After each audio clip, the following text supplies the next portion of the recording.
E com a atual crise econômica no país, aumenta o número de desempregados no Brasil. Em consequência, quase metade dos brasileiros estão endividados. Acompanhe na reportagem. Não precisamos ir muito longe que logo encontramos aqueles que não conseguem se livrar das dívidas. Não tem como ficar sem uma dívida, porque diante da crise aí, o salário baixo, né, sem aumento, e aí vem as despesas, né, com casa, com família. Então fica meio difícil de não ter dívidas. Devido à crise, né, as coisas vão aumentando, o salário não aumenta, serviço às vezes fica em falta e aí acaba que o cara vai se endividando. Pesquisa da Boa Vista Serviço de Proteção ao Crédito revela que 41% dos brasileiros entrevistados disseram que não conseguiram pagar as contas em dia. E a culpa de toda essa inadimplência é o desemprego, que também aumentou. Uma das causas para a inadimplência, a primeira delas é o desemprego. No seio de uma família, qualquer um dos membros que esteja perdendo o emprego, perde renda. E aí afeta e um tem que ajudar o outro e leva à inadimplência. Número 1, a causa. Segundo, são a perda da renda do trabalhador.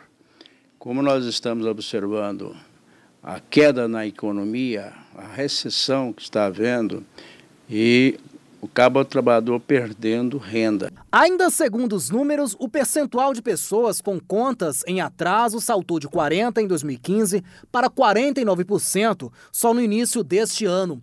Outros 17% possuem 4 ou mais contas em atraso, contra 23% no mesmo trimestre do ano anterior.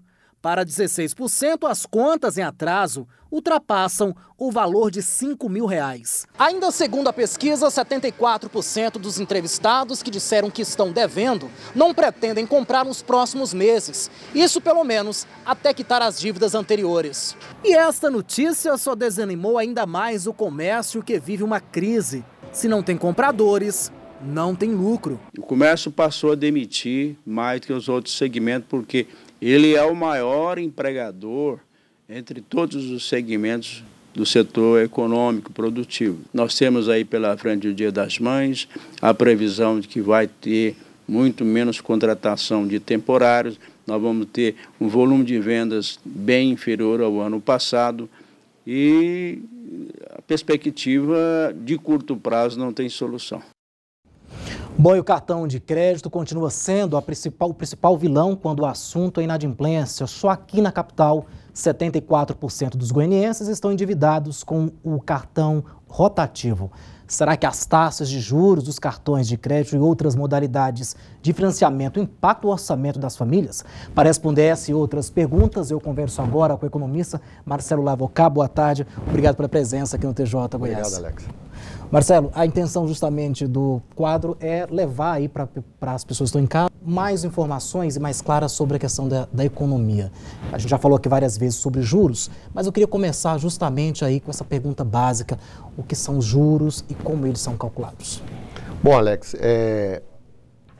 toda atividade econômica tem um preço, né? Então, você vai comprar um produto, ele tem um preço, você vai contratar um serviço, ele tem um preço, e você vai pedir dinheiro, ele tem um preço, né? Então, os juros, de uma forma mais simples, a gente pode dizer que é o preço do dinheiro que você não tem e você precisa para algum tipo de consumo que você queira antecipar. Quais os juros o comércio está autorizado a cobrar? Olha, não existe regulamentação de juros que devem ser cobrados ou não devem ser cobrados, tá? Nós estamos numa economia de mercado e dentro dessa economia de mercado, o comerciante, o produtor, ele tem liberdade para trabalhar questões de financiamento, tá? Evidentemente, existe uma coisa chamada equilíbrio econômico. Quando passa de um determinado nível, a gente pode chamar que há um abuso de poder econômico e assim juros extorsivos ou os adjetivos que você queira. Por falar em distorsivo, a gente percebe muitas vezes que as pessoas, principalmente o exemplo da compra de um veículo, de um automóvel, de um carro, né? As pessoas acabam dizendo que, às vezes, no final do financiamento, quase pagam 2 carros, né? Que seria o valor de um, né? Exatamente. Então, os juros, eles promovem, infelizmente, isso. As pessoas pagaram um valor que, talvez, pode ser acima do bem que foi adquirido, Marcelo? Com certeza. Conforme você estende o prazo de pagamento, os juros são cumulativos, é o que a gente chama de juros compostos, né? Eles vão em efeito cascata, eles vão multiplicando o valor do bem. Então você, eventualmente, ao período de 24 meses ou 36 meses, você já pagou o veículo e ainda deve outro veículo. Agora, por falar em juros, não dá para não falar em cartão de crédito, né? Os juros do cartão, infelizmente, são muito altos, né, Marcelo? Eu chamo de imorais. Né? Totalmente. Mas, na verdade, o que essas operadoras de cartão fazem, diante dessa grande taxa de inadimplência, ele passa a cobrar de você pelo quem não paga o cartão.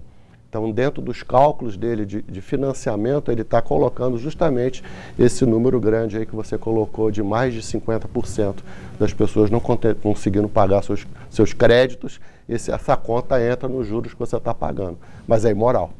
As pessoas físicas acabam pagando mais juros? Com certeza, a taxa de juros para pessoas físicas é maior do que a taxa que é cobrada das empresas. Isso, evidentemente, tem uma relação com o risco. Tá? Na medida que você consegue oferir, né, a renda de uma empresa, o faturamento de uma empresa, você tem uma projeção mais sólida da capacidade de pagamento dessa empresa. No caso de uma pessoa física, ela depende única e exclusivamente de emprego. Inclusive, você trouxe alguns gráficos aí, né? Que acabam demonstrando toda essa situação, né, Marcelo? Eu acho o seguinte, Alex, o que acontece aqui no Brasil, infelizmente, é que as pessoas parecem sofrer uma questão que elas entram em contradição. Elas dão valor, né, na hora de discutir os seus salários, os seus ganhos, mas depois que recebe esse valor, parece que não dá valor a esse dinheiro que ele conquistou.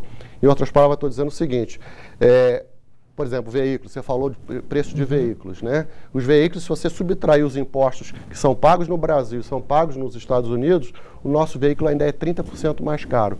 Por quê? Porque o brasileiro paga. A mesma coisa com a taxa de juros. Os juros são imorais, eu digo imorais, tá? Mas as pessoas pagam. Elas aceitam fazer esse crédito. Parece que não dá valor ao esforço que foi feito para ganhar aquele dinheiro. Ele simplesmente verifica se aquela parcela cabe no seu salário e ela contrata aquela dívida. Nós mostramos também aí na chamada da matéria, justamente falando sobre essa questão do crédito rotativo.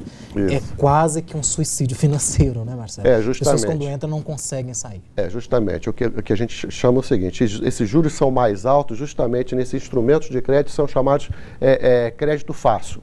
Que ele está lá, ele é rotativo, é o cartão de crédito e o cheque especial. É onde as taxas de juros são mais altas, a gente trouxe até um quadro aí para fazer a demonstração desses números, é o quadro 3. Certo. Por favor, no quadro 3. Aí, você pode verificar que as taxas de juros vão extrapolando conforme o período que você está contraindo. Então, você tem juros de comércio, juros de cartão de crédito, juros de cheque especial. Esses números são realmente abusivos, né? Você chegando a taxas a quase 400% ao ano, isso é virtualmente impossível. Então, quando você fala, como você falou no início do programa, que até 50% das pessoas estão endividadas, se você transformar isso em família, chega a quase 80% da população. Um absurdo, né? 80% dessas pessoas estão endividadas e sem a menor capacidade de pagar esses juros. E se você olhar no quadro que eu trouxe aí, o primeiro gráfico, você vai perceber que o governo está fazendo uma gestão de juros, tá, onde você vê ali a taxa verde e a taxa de juros Selic, a taxa básica estabelecida pelo Copom, né, pelo Banco Central. Em franca ascensão, a linha vermelha ali, no caso, é a inflação, e a linha azul é o resultado delas. Você vê que a gente está fazendo um tratamento a essa inflação, que esse aumento sucessivo de preços, através de taxa de juros, ela é absolutamente ineficiente. A taxa de juros não funciona mais na situação que nós temos no Brasil de depressão. Queríamos agradecer mais uma vez a sua presença, viu? Até a próxima.